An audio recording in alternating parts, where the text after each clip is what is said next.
Hey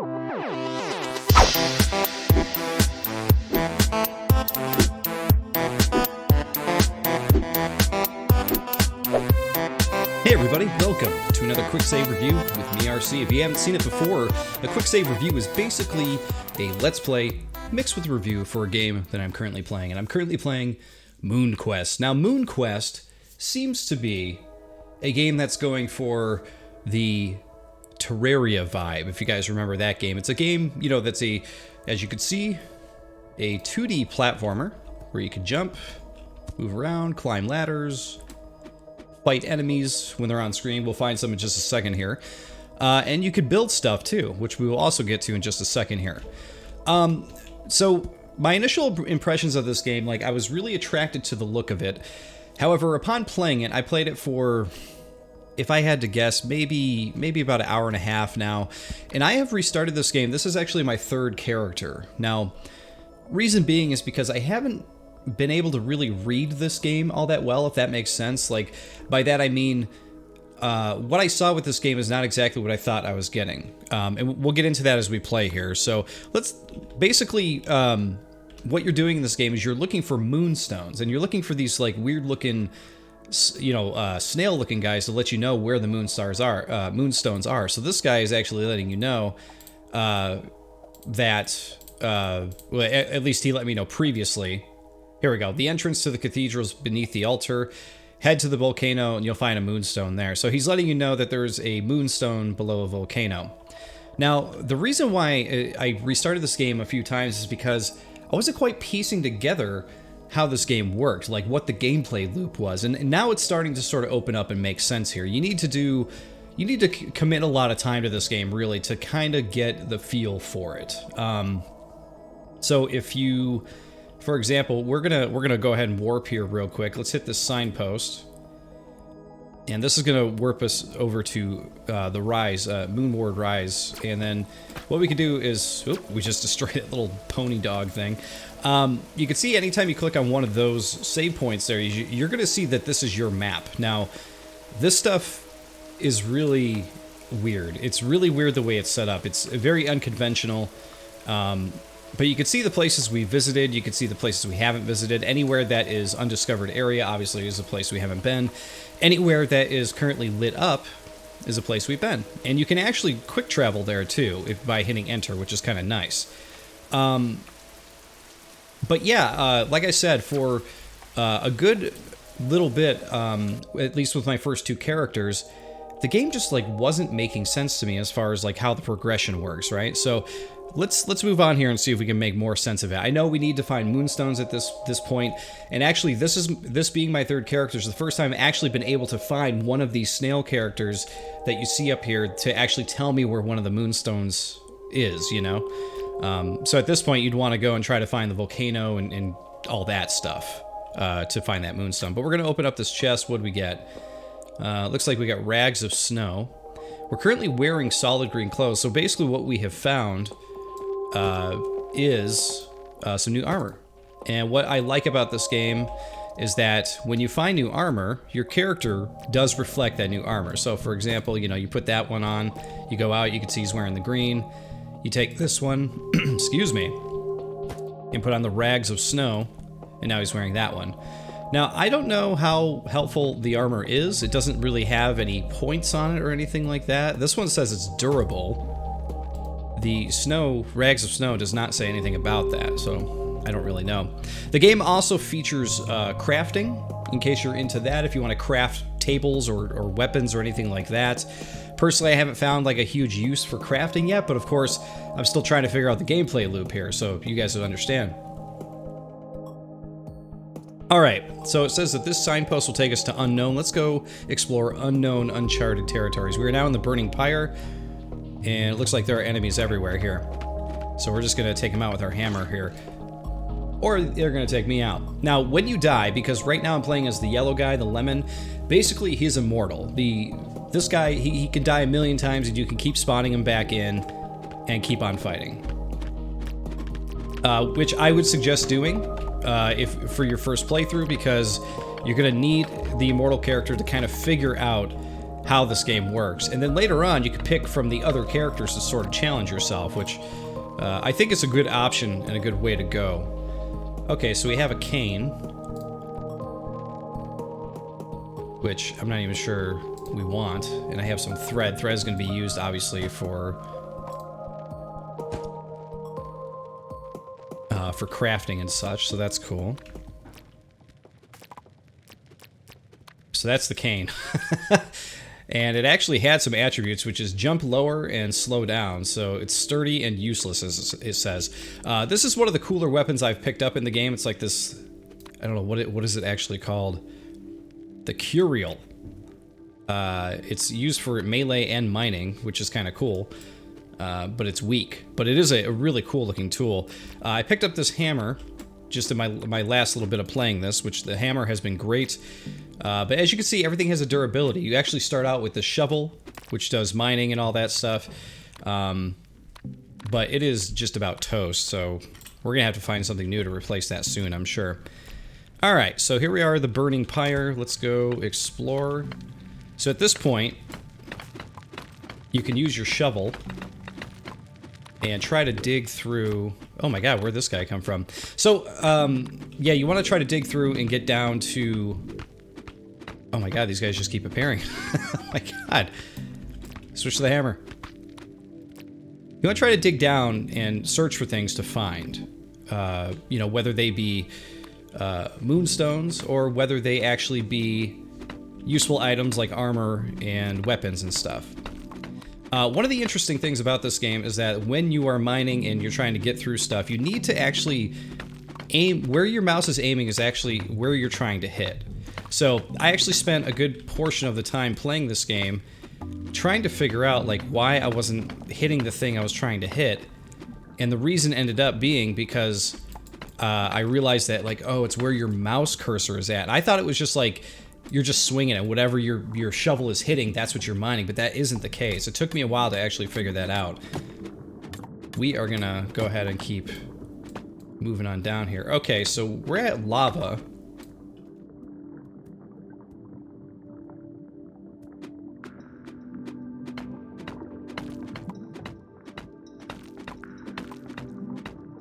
Which is probably somewhere we don't really want to be quite honest.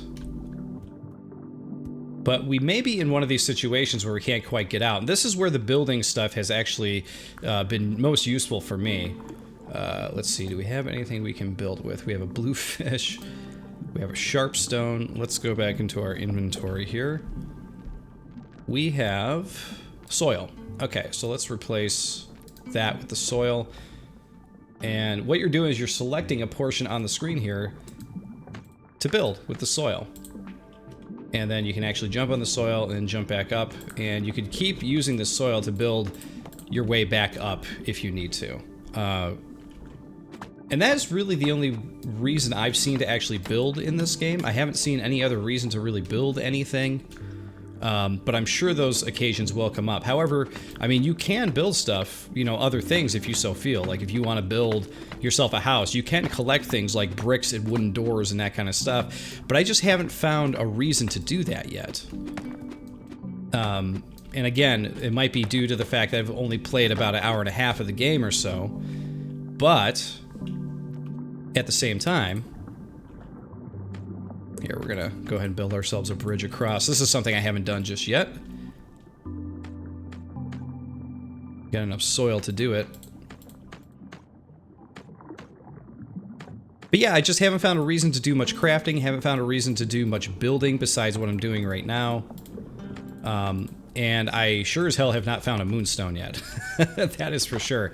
The game sort of plays how it looks. The controls and the play... Oh my god, what are those things? And the playability of the game itself, it's a bit janky, to be quite honest. It's one of those games where, like, it doesn't play bad, but it doesn't play well as far as the controls and the gameplay goes. Does that kind of make sense? You know? Oh man, these things are going to take a lot of hits, aren't they? But I think that is sort of what people come to for, or they expect when they come to a game like this. Like, they kind of expect... Here, we're going to eat so we can gain some of our health back. Not that it matters because we're immortal. But I think people expect sort of a janky time with a game like this. Me personally, I was expecting something to be a little bit more fluid, a little bit more understandable. But you know what? I did see some people reacting on the Steam forums, and a lot of people do expect this type of game. Kind of janky, kind of fun, buildy type of game, you know? Let's take this signpost, see where this goes. The way. Alright, we got glowing frog mask. That sounds pretty cool. Let's put the rags of snow back in here. Let's put the mask on. That's pretty cool. So we got a completely different look here. So you can see here on our character, we were wearing this hat. Now we're going to wear the glowing frog mask. We could jump higher. We could breathe underwater. That is a game changer right there. Not that it really mattered, again, because I have an immortal guy. He's not going to die or anything like that. But we do have a thorn staff as well. I'm going to get rid of this cane. No, we'll hold on to the cane for now. We can always come back for stuff if we want. There's another chest over here. Wow, look how much better I can jump now. That's cool. And so, you know, in that aspect, I actually really like this game. I like the aspect that you're finding random stuff, you get to explore and that kind of thing. I just wish the character was a little bit easier to control. It just feels very wonky, like you don't really have full control of your character most of the time, and that really just like gets to me, you know? Because it's like, man, why can't I just go do this? Why can't I jump over this? Why can't I mine through this real quick? You know, it's weird how methodical the control for this is when... Oh, we got a healing potion here too. We can put that there. So we eat the chili pepper and we take the potion. Look at that. Back to full health. But it's weird how methodical the control of this character is. Considering like how much exploration you're doing. You think the first thing you'd want to put in your game is like fun control for your character, but to me it's just not, it's not super fun to control. It feels very janky. It feels very loose. It feels like it kind of feels like prototype controls that, you know, didn't make it past the prototype phase. They didn't really update it past that point, if that makes sense. And for some reason I can't take these, can't take this ladder up, so I'd have to like build and get up over to that guy. It doesn't look like there's anything up there besides that guy though, does it? Don't really see anything. But yeah, if this game looks appealing to you guys, I would recommend starting with a lemon character, the yellow character, to kind of get your footing for this game. Because it's, like I said, it's taken me an hour and a half and 3 different characters to kind of like really get a read on what I am supposed to be doing in this game, you know? But yeah, it's one of those games that I'm definitely, there we go, we made the jump. It's one of those games that I'm not against, I'm not even like disliking, but I'm kind of like in the middle with, you know what I mean? I don't think it's necessarily bad, but I'm not necessarily having the greatest time with it. Oh, we broke the bell. Whatever that means. We wear that? It's hopping on its own. I feel like we oughta get rid of something. We got a bell helmet. Oh, we can wear a bell helmet now? Oh, look at that. Because you're wearing the helmet, look, it blinds you a bit, but it does give you good armor. That's pretty fun. But because I'm wearing the yellow character, it doesn't really make a whole lot of difference. So, it's weird for me because normally with a game, I feel like it needs to grab you within the hour you're playing it. But this game has only just started growing on me after playing it for, you know, an hour and a half or so. So it took a bit of time. And with a lot of games, I would have given up by then, but like I kept feeling like there was something more to this game that just wasn't like, for some reason, that for some reason just wasn't speaking to me correctly. Or for some reason I just wasn't getting it. And who knows? Could be one of those things where like, I don't know, maybe I'm feeling tired. Maybe that's why. Maybe the game involved a little too much thinking the past couple of times I played it. But I'm more realistic than that. I mean, the realistic part of it is that this game is just a very open-ended game. It's very much about like, get out there, explore, and you go figure it out. Which, definitely you need to applaud the games that do that, because games that hold your hand too much obviously aren't going to be as much fun as a game who's going to be open-ended. But it is a tightrope that you're walking when you create a game that's open-ended, because you can never tell. Oh, I was going to see if we can actually trap that guy. You can never tell whether your game is going to be too open-ended for, you know, the demographic of gamers that you're trying to attract to your game, right? So a game like this, I see a lot of people talking about it in the Steam forums for it, and a lot of people seem pretty pleased with it. I did see a lot of other people kind of having the same sentiments I had, which was, you know, game seems janky, game seems like it doesn't have a good idea of what it's trying to do, controls aren't that great, and I have to agree with all of those things. I can't disagree.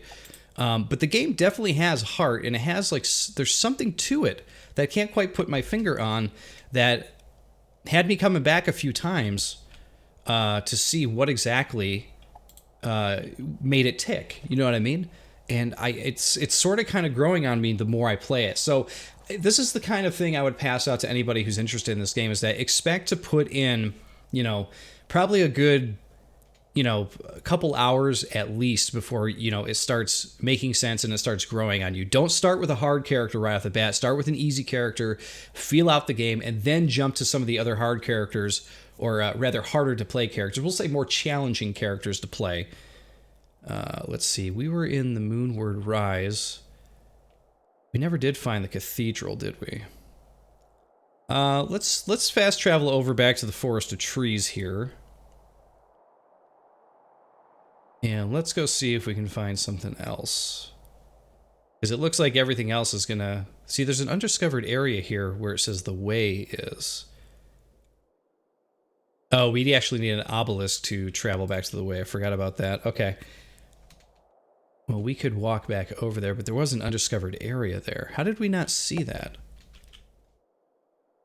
Well, we built our bridges. You know, let's continue on with the way that we were going. That can't be good. Oh, I'm on fire. That's why I touched the coals and now I'm on fire. That would explain why I'm losing health so quickly. Watch out for respawns. Oh no, I'm gonna die here. This guy's forcing me back into the lava.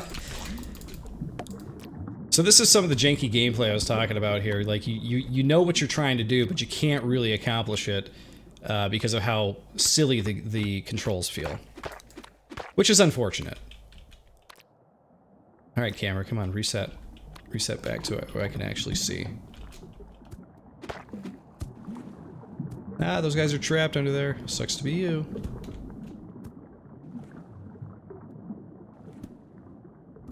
Wait, where did we go to that house, the way? Am I already forgetting which which way we took? Was it actually, it wasn't, I feel like we've already gone too far. It wasn't in the mountains here, right? Why am I not seeing it? Yeah, this is where we built to get out of earlier. Where did we get the bell hat? Don't tell me that was like a one-way door. Oh no, it was right here. Okay, I walked right past it, stupid me. Okay, so we're at the way. So according to that map, there is an undiscovered location somewhere in here. Aha!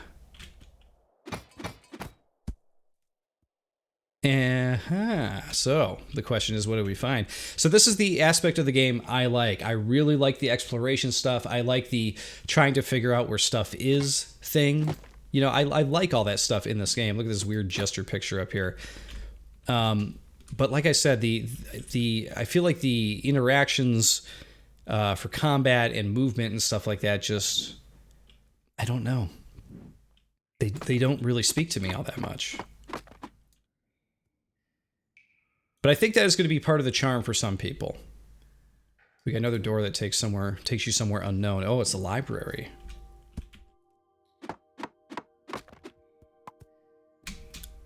Again, I think that people know that they're going to get Oh, we opened that chest and unlocked people. Oh, now they're attacking me? What the hell is that?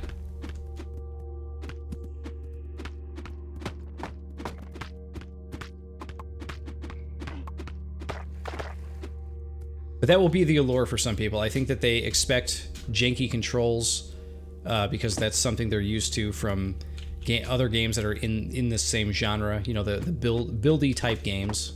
I was gonna say, I know there's an enemy up here.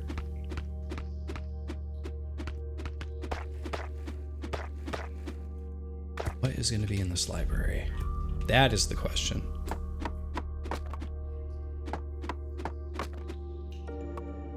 Is that a moonstone? Did we finally find one? Oh my god. We did. We finally found a moonstone. That's the first time I found one. Alright, so we need to see if we can collect some of this stuff here. So let's... What can we get rid of? Get rid of that. So if we touch the moonstone, aha, look at that. So there's Solomon's Cave where one is, and then we finally found one in the library there. So there you go. That's the first time I found a moonstone in the hour and a half that I've been playing this game and trying to figure it out. But we finally have done it. So that feels good. It feels good that we've finally been able to do it. And it feels good that I've finally been able to figure this game out in a way that, you know, makes sense to me. So there we go. One moonstone. And what did we pick up? Igniting moonstone. Return to the rightful place. The third will ignite. So I'm assuming we need to actually take that back to Solomon's Cave. So let's see if we can find a warp. And we can come back here later.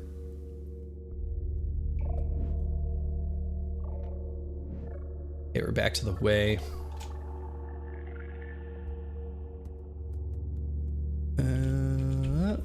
Oh, nope. Janky jumping. Real janky jumping. Oh my god, I cannot quite nail this, can I?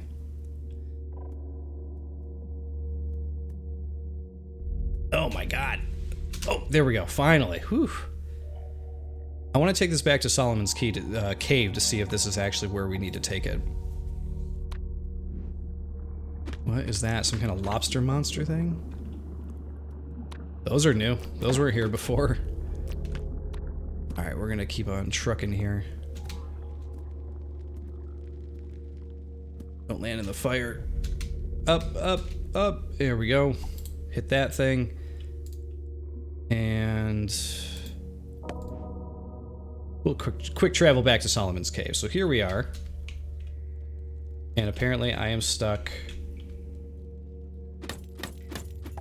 Apparently I was stuck back behind that thing. Chalk it up to the janky stuff.